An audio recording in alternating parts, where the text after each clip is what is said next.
अस्सलामुअलैकुम, कैसे हैं आप सब। उम्मीद है आप सब ठीक ठाक होंगे, अपने घरों में खुशाबाद होंगे। अल्लाह ताला अपनी रहमतें बरकतें आपके घरों में नाजिल फरमाए। तो वीडियो का स्टार्ट करने से पहले मेरी आपसे रिक्वेस्ट है कि मेरे चैनल को सब्सक्राइब करें और बेल आइकन को प्रेस कर दें ताकि मेरी आने वाली हर वीडियो का नोटिफिकेशन आपको मिले। और अगर आपको मेरी वीडियो पसंद आती है तो इसे अपने फ्रेंड और फैमिली के साथ शेयर करें और लाइक भी करें। तो आज मैं आपसे एक बात शेयर करना चाह रही थी कि मेरे साथ आज क्या हुआ है। पता नहीं ये बात मुझे करनी चाहिए या नहीं। तो आपको पता है कि मतलब ये जो ज़रूरतमंद होते हैं इर्द गिर्द, तो हम लोग ख़ुद तो नहीं जाते। वो आजकल हो गया ऐसा कि घरों की बेलें बजाती हैं, लोग आते हैं। कोई अगर किसी चीज़ की ज़रूरत हो उन्हें, हमारे पास अगर है तो हम उन्हें दे देते हैं। तो मैंने आपसे सीज़न के स्टार्ट में शेयर किया था कि जो बच्चों के कपड़े वगैरह छोटे हो जाते हैं तो मैं रख लेती हूँ। तो कोई अगर आए लेडीज़ तो मैं उनको दे देती हूँ कि मैंने तो फेंकना ही है ना, तो चलें वो किसी और के काम आ जाते हैं। तो शुरू सीज़न हुआ तो जब फर्स्ट बारिश हुई ना सर्दियों की, तो एक लेडी आई मेरे पास। वो पहले भी आती रही हैं। तो उन्होंने मुझे आके कहा कि आंधी चली थी तो वो झुग्गियों में रहती हैं, तो उनके वो बारिश की वजह से सारा कुछ ख़राब हो गया। तो मेरे पास नई शॉल पड़ी हुई थी, मैंने उनको दे दी कि चलें ये मेरे से ज़्यादा ज़रूरतमंद है, हम तो फिर घरों में बैठे हुए हैं। तो वो फिर आई दोबारा। मतलब ये है कि इस्तग़फ़ार, मुझे ये शेयर नहीं करना चाहिए था, लेकिन मैं आपको एक बात बताना चाह रही हूँ कि मुझे क्या करना चाहिए। वो अब फिर आई दोबारा, 2 दफ़ा आ चुकी थी, मैं उनको खाली नहीं भेजा। जो मेरे पास होता है मैं दे देती। अब वो आई हैं थर्ड टाइम, तो उन्होंने बेल बजाई है। तो मैंने, सामी ने मुझे कहा है मम्मा वो ही आंटी दोबारा आई हैं। तो मैंने कहा सामी उनसे कह दो कि मम्मा ने जो कुछ था दे दिया। तो वो मेरे बेटे ने उन्हें कहा है जज़ाकल्लाह। इसके बावजूद वो बेल्स बजाती रही। और जब मैंने उन्हें कहा है कि उनको को जाएं, मैं फ़ोन पे किसी से बात कर रही थी तो उन्होंने ज़ोर ज़ोर से दरवाज़े पीटने शुरू कर दिए। और उसके बाद वो मेरे बेटे को गालियां देने लग गई कि अपनी मानू बुलाना है कि नहीं। तो मैं बाहर गई तो मैंने उनसे कहा है कि भाई मैं आपको दे चुकी हूँ जो कुछ था मेरे पास। तो अब हम रोज़ तो नहीं कपड़े बनाते ना कि मैं रोज़ आना हर महीने आपको नए कपड़े दे दूँ। हम खुद, ज़ाहिर है अब लैंडलॉर्ड तो नहीं है, हम एक सीज़न के कपड़े बना के हम वो पहनेंगे तो अगले सीज़न वो अगर छोटे हो गए हैं या कुछ है तो मैं दे दूँगी जब मेरी ज़रूरत नहीं होगी। मेरी कोशिश होती है कि मैं छोटे हो जाएं कपड़े तो वो किसी ज़रूरतमंद को दे देती हूँ। लेकिन आगे से आप उनका बिहेवियर देखें कि वो कैसे कर रहे हैं, हमें उनको कैसे डील करना चाहिए। अगर अच्छा नहीं लगता मैं किसी को बुरी तरह से मना करूं या उनसे कहूं कि आप क्यों ऐसा कर रही हैं। वो मेरे बेटे को गालियां देने लग गई हैं, मानू बुलाओ। पता नहीं लोग क्या कर रहे हैं आजकल। मेरे हस्बैंड जब गुस्सा करते हैं तो मैं उनको मना करती हूँ कि चलें अगर हम कुछ नहीं दे सकते तो हम उन्हें कुछ बुरा भला भी नहीं कह सकते। लेकिन आप उनका रवैया देखें कि वो आगे से हमारे साथ कैसे ट्रीट कर रही हैं। और एक दो केसेस और भी मेरे साथ ऐसे हुए हैं कि वो करती हैं। कुछ लेडीज़ इधर घरों में आती हैं, उनको ज़रूरत होती है, वो चीज़ें लेके जाती हैं।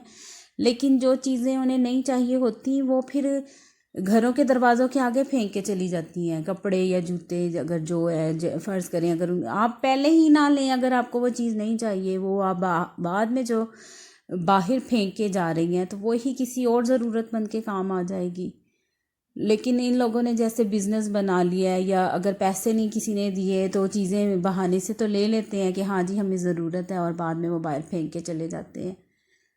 तो पता नहीं लोग क्या कर रहे हैं आजकल। इन कुछ लोग होते हैं ऐसे जो वाकई ज़रूरतमंद होते हैं, कोई किसी के दरवाज़े पे बग़ैर ज़रूरत मांगने नहीं जाता। अल्लाह ताला ऐसी नौबत किसी पे ना लाए। मगर कुछ लोग जो होते हैं जिन्होंने इसको अपना पेशा बनाया हुआ है, तो वो फिर इस तरह की हरकतें करके सबको फिर बदनाम करते हैं।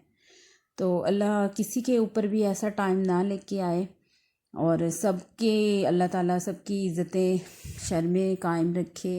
किसी को किसी से लेने या मांगने की ज़रूरत ना पेश आए। मगर पता नहीं मुझे शेयर करना चाहिए था या नहीं, लेकिन मैंने आपसे शेयर किया। तो अच्छा जी, तो मैंने आपको बताना था कि ये मैं गई थी अपनी कोई चीज़ें लेने, तो वहाँ शॉप पे ना मुझे ये नज़र आई। ये मैंने पहले भी यूज़ की थी लेकिन मैंने बड़ा पैक लिया था तब वो, और ये छोटा सा है। तो मैंने शॉपकीपर से पूछा ये टेस्टर है, उन्होंने कहा नहीं, हमने सहूलत के लिए ना छोटे मिनी पैक बना दिए हैं। तो इसमें है ये लॉरियल की रिवाइटा लिफ्ट है, और इसमें कितनी है, और ये मेड इन जर्मनी है, ये देखें। और इसमें कितने ग्राम है ये नहीं लिखा, 5 मिली, 5 ml है इसमें। और ये मैंने अब यूज़ करना शुरू की है। मैं पहले करती थी लेकिन तब मुझे इतनी ज़रूरत नहीं थी, और मैंने अब स्टार्ट की है। ठहरे मैं आपको खोल के दिखाती हूँ। ये देखें, और ये मैंने अब यूज़ करना शुरू की है, तो मैं आपको इसका रिव्यू दूंगी तकरीबन 1 मंथ यूज़ करके। तो ये एक छोटा सा पैक है इसका, ये इजी है। अगर आपको ना सूट करे तो आप ना यूज़ करें। तो अगर ये मुझे सूट किया तो फिर मैं इसका बड़ा पैक ले लूँगी, यानी कि बड़ी बॉटल या जार जो भी है वो ले लूँगी। तो उसके ये निविया का लोशन मैं शुरू से ही यूज़ करती हूँ, और ये पैकिंग पहले नहीं मिलती थी हर जगह से। ये एक मेरी बॉटल ख़त्म हो गई थी, तो अब मैंने ये नहीं लिया, और ये बहुत अच्छा है। पहले मुझे भाई ने भेजा हुआ था बाहर से, कनाडा से, तो वो ख़त्म हो गया। फिर ये मुझे मिल गई है ढूंढने से, यहाँ पे भी ग्रीन वैली से मैंने मंगवाई है, ये जो बैरिया में है, और ये भी अच्छा है। ये तो मैं बहुत सालों से यूज़ कर रही हूँ ना निविया ही, तो ये तो बहुत बेस्ट है। और वैसे मेरी स्किन जो बहुत ड्राई है, मेरे हाथों से आपको अंदाज़ा हो रहा होगा, क्योंकि बहुत ज़्यादा मेरे हाथ कुकिंग के दौरान, वॉशिंग जो भी दिन में बहुत दफ़ा मैं सोप यूज़ करती हूँ, तो बहुत ज़्यादा सोप भी स्किन को ख़राब करता है। तो लेकिन अब मेरी स्किन ड्राई भी है, और इसलिए मैं ऑयली चीज़ें ज़्यादा यूज़ करती हूँ। ये मैंने लिया था डव का, लेकिन ये अच्छा नहीं है, और ये मैंने यूज़ करती अब। और इसके अलावा ये वैसलीन भी मैं अपने लिए रात को लगा के सोती हूँ हाथों पे। ये मेरी भाभी ने मुझे भेजी हुई है, ये भी कनाडा से उन्होंने भेजी हुई है। और इसके अलावा मैं अपने हाथों के लिए ये भी लेके आई थी, विटामिन ई की क्रीम, एक्स्ट्रा ऑयली है ये देखें लिखा हुआ है ड्राई स्किन, लेकिन जब मैं लगाती हूँ तो वक्ती तौर पे तो वो फील होता है जैसे हो गई है ऑयली स्किन, लेकिन फिर उसके बाद फिर वो वैसे की वैसे ही हो जाती है। और उसके अलावा ये मैंने बेबी ऑयल भी लिया था मदर केयर का, कि मेरी स्किन इतनी ऑयली है तो क्या पता किसी चीज़ से तो मेरे हाथ हो जाए। ये ड्राई बहुत हुए हैं, विंटर्स में तो बहुत ज़्यादा ड्राई हो जाते हैं। खैर अब मैं आपसे शेयर, ये चीज़ें तो मैं बहुत अरसे से यूज़ कर रही हूँ, ये लोशन भी मैं बहुत अरसे से यूज़ कर रही हूँ। और ये जो है ये मैंने पहले यूज़ करके छोड़ दी थी, और अब ये मुझे छोटा सा मिनी सा जार, इतनी क्यूट लग रही थी ये छोटी सी बॉटल, तो मैंने ले ली। मैंने मतलब दी हुई है तकरीबन मुझे 1 वीक हो गया, लेकिन आज मैंने इसको यूज़ किया है, और इंशाल्लाह मैं 15 या 20 डेज़ के बाद आपको बताऊंगी कि ये कैसा रहा मेरे लिए इसका एक्सपीरियंस। बस यहीं तक था मेरा आज का व्लॉग। अल्लाह हाफिज़।